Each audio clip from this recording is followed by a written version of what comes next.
ભાઈ ફાઇનલી એ દિવસ આવી ગયો છે. કપડા અને યુટ્યુબ નો થંબનેલ જોઈને તમને બધાને ખબર તો પડી જ ગઈ હશે. IPL 2025 માં ગુજરાત ટાઇટન્સની ટીમની પહેલી મેચ આજે આપણા અમદાવાદના નરેન્દ્ર મોદી સ્ટેડિયમમાં રમાવાની છે. હવે ભાઈ અમદાવાદમાં મેચ હોય અને આપણે ના જોવા જઈએ એવું બને ખરા?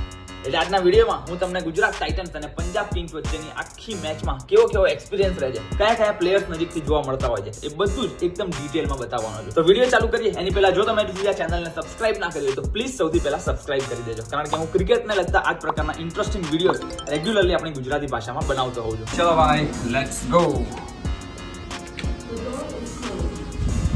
All set for Gujarat Titans versus Punjab Kings. આ છે ભાઈ આપણું બ્યુટીફુલ અમદાવાદ અને એનો રિવરફ્રન્ટ. પતંગ હોટલ તો તમે જોઈ જશે ને, જોઈ લો, છે ને બાકી એક નંબર. સ્ટેડિયમની નજીક જેવા પહોંચ્યા અને તરત જ ગુજરાત ટાઇટન્સના ફેન જોવા મળવા લાગ્યા હતા. જોકે ઓવરઓલ જોવા જઈએ તો મેચ માટે ભીડ થોડી ઓછી હતી, કારણ કે ચાલુ દિવસ પણ હતો અને પંજાબ સામે મેચ હતી. આ છે ભાઈ મારી આજની સાઉથ પ્રીમિયમ વેસ્ટ સ્ટેન્ડની ટિકિટ. ઓહો, CSK ફેન્સ બાકી બધે જ જોવા મળી જાય હો ભાઈ. નરેન્દ્ર મોદી સ્ટેડિયમના ગેટ પાસે પહોંચો એટલે તમને દૂરથી જ આ રીતે GT પ્લેયર્સના મોટા હોર્ડિંગ્સ જોવા મળી જાય છે. ફિઝિકલ ટિકિટ સ્કેન કરીને હવે આપણે છેક અંદર આવી ગયા છીએ. અહીંયા પણ તમને એક બાજુ ગુજરાત ટાઇટન્સના પ્લેયરોના મોટા પોસ્ટર જોવા મળી જાય છે અને બીજી બાજુ આપણું ગ્રાઉન્ડ. સાઉથ પ્રીમિયમ વેસ્ટ સ્ટેન્ડની અંદર પણ આવી ગયો છું અને જુઓ આ રીતનો કંઈક આપણને વ્યૂ જોવા મળી રહ્યો છે. ગુજરાતની બધી મેચો દરમિયાન તમને આ રીતે દરેક સીટ ઉપર ચોગ્ગા અને છગ્ગાના બેનર અને ગુજરાત ટાઇટન્સની ટીમના ફ્લેગ પણ એકદમ ફ્રીમાં આપી દેવામાં આવે છે. ભાઈ આઈફોનના કેમેરાનું ઝૂમ એટલે કહેવું પડે છે ને બાકી જોરદાર. ચલો ભાઈ, આવી ગયા છે હવે ગુજરાત ટાઇટન્સની ટીમના પ્લેયર્સ પણ પ્રેક્ટિસ કરવા માટે. જોકે અત્યારે તો ભાઈ ખાલી ફૂટબોલ જ રમી રહ્યા છે. ભાઈ આ સ્ટેન્ડમાં ટિકિટ લેવાનો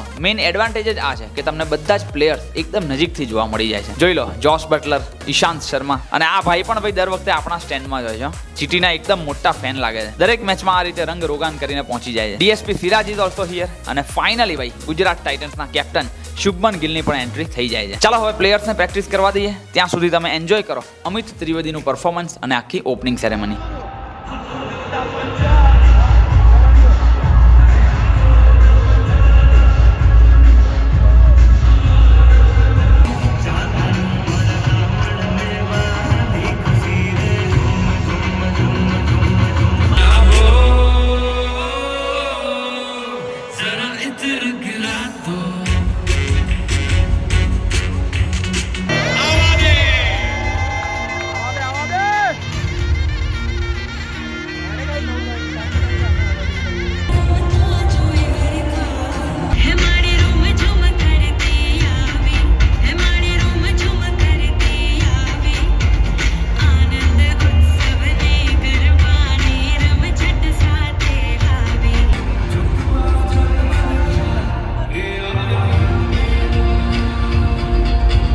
ભાઈ શું વાત છે. ગુજરાત ટાઇટન્સની ટીમ વાળાએ શ્રીફળ વધેરીને પહેલી મેચની શરૂઆત કરી દીધી છે. ટીમ પણ ઓલમોસ્ટ રેડી છે અને ફેન્સ પણ. જેઓને ટોસ પતી જાય પછી આ રીતે બંને ટીમોની પ્લેઇંગ 11 મોટી સ્ક્રીન ઉપર અનાઉન્સ થતી હોય છે અને જેવું ને કોઈ મોટા પ્લેયરનું નામ આવે એટલે ભાઈ પબ્લિક ફેન્સ તો બાકી એકદમ બૂમ કરવા લાગે છે. Let's go, it's time for Gujarat Titans versus Punjab Kings. જુઓ ભાઈ, હું જ્યાં બેઠો છું એટલે કે આપણી સીટ ઉપરથી મેચનો કંઈક આવો વ્યૂ જોવા મળી રહ્યો છે. કગીસો રબાડાએ પહેલી વિકેટ તો બહુ જલ્દી પાડી દીધી હતી અને બધા GT ફેન્સે એકદમ સેલિબ્રેટ પણ કરી હતી. પરંતુ ભાઈ પછી પંજાબ કિંગ્સના કેપ્ટન શ્રેયુભાઈ આવી ગયા અને ખાલી આવી ગયા જ નહીં, શ્રેયસ અય્યર છવાઈ પણ ગયા. એક વાત તો કહેવું પડે ભાઈ, જ્યારે પંજાબની વિકેટો પડતી હતી ત્યારે બધા જ ગુજરાત ટાઇટન્સના ફેન્સ એકદમ ઉત્સાહથી એકદમ એક્સાઇટિંગ રીતે સેલિબ્રેશન કરતા હતા. એની જ તો મજા છે ને ભાઈ, સ્ટેડિયમમાં આખો માહોલ જ અલગ બનતો હોય છે. ગ્લેન મેક્સવેલ આયે, ગ્લેન મેક્સવેલ ગયે.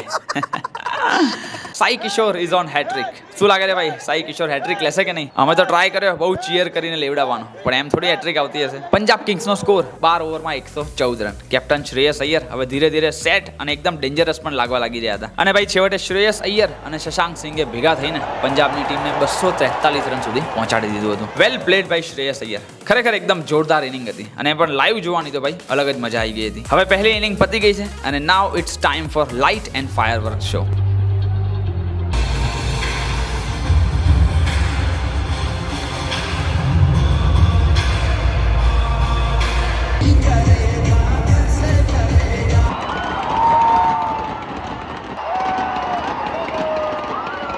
ભાઈ સારું થયું આમ તો ફટાકડા વચ્ચે જ ફોડી નાખ્યા.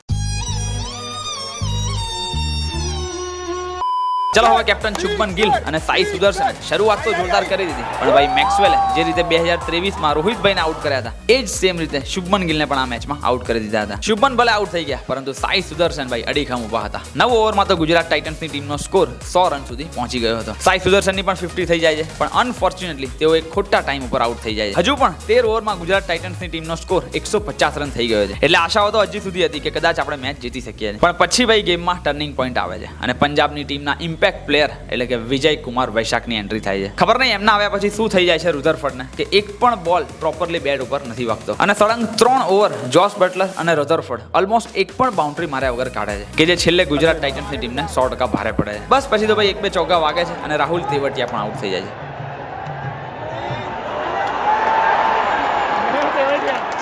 અને ગુજરાત ટાઇટન્સની ટીમ છેવટે 11 રનથી મેચ હારી જાય છે. ઓફકોર્સ ભાઈ બધા ગુજરાત ટાઇટન્સના ફેન્સને દુઃખ તો થયું હશે, પણ ભાઈ આ તો હજી પહેલી મેચ છે, હજુ ઘણી બધી મેચો બાકી છે, એટલે આઈ એમ શ્યોર કે ગુજરાત ટાઇટન્સની ટીમ કમબેક કરતી જોવા મળવાની છે.